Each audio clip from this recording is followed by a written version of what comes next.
Kingskettle is a small village located in the centre of Fife, in between the towns of Cooper and Glenrothes, on the eastern side of Scotland.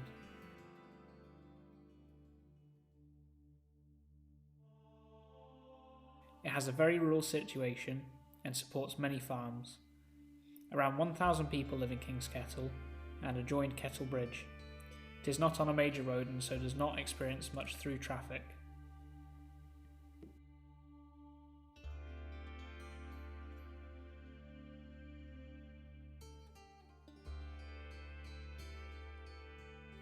Currently, there is a proposal from one of the farms, Orkey Milne Farm, to build an anaerobic digester on its land.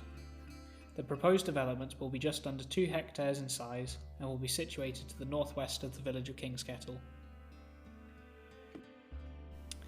Currently, the farm is predominantly pastoral in nature with a herd of cattle. The farm and its fields are set amongst arable land belonging to Kettle Produce, the largest vegetable producer in Scotland, but not to be confused with Kettle Chips. At present, Orkey Milne Farm receives reject carrots from Kettle Produce to feed to the cattle. This will form part of the input for the anaerobic digester. The proposal submitted by Orkey Milne Farm involves the construction of an anaerobic digester and associated storage facilities. But what is an anaerobic digester and how does it work? This video from Michigan State University shows what it's all about.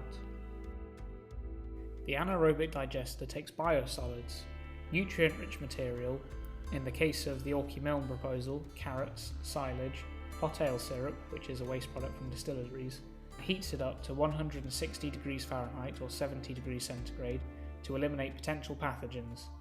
It is then mixed with slurry and manure from the cattle herd on the farm. The digester itself is completely sealed and airtight. Material is heated to around 40 degrees centigrade for 20 to 30 days. The material is continually mixed to keep the microorganisms moving around within the mixture. The result of this digestion process is biogas and nutrient-rich digestate. Biogas is typically around 60% methane.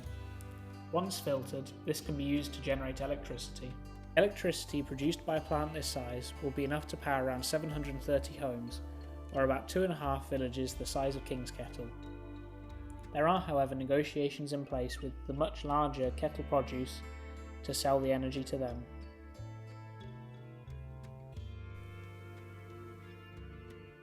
The remaining material, or digestate, is held in another storage tank until it is ready to be utilised in the place of artificial fertilisers.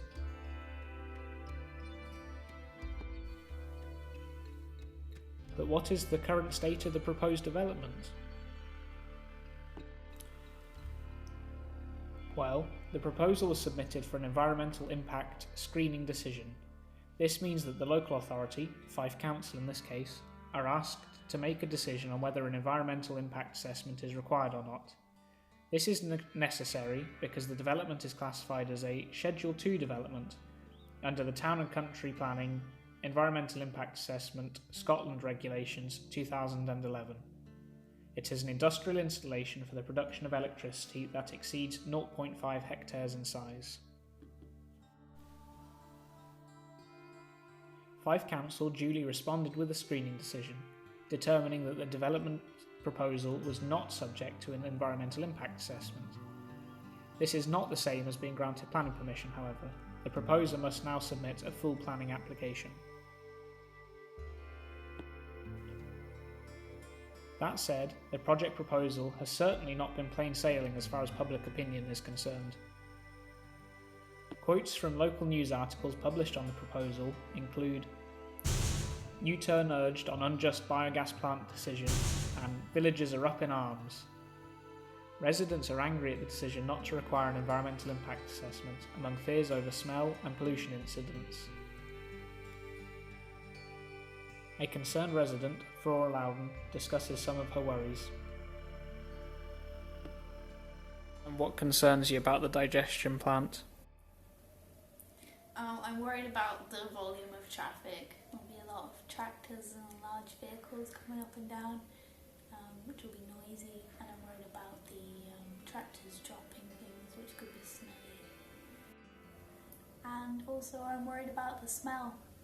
I find it hard to believe that the plant's not going to be producing smelly waste products.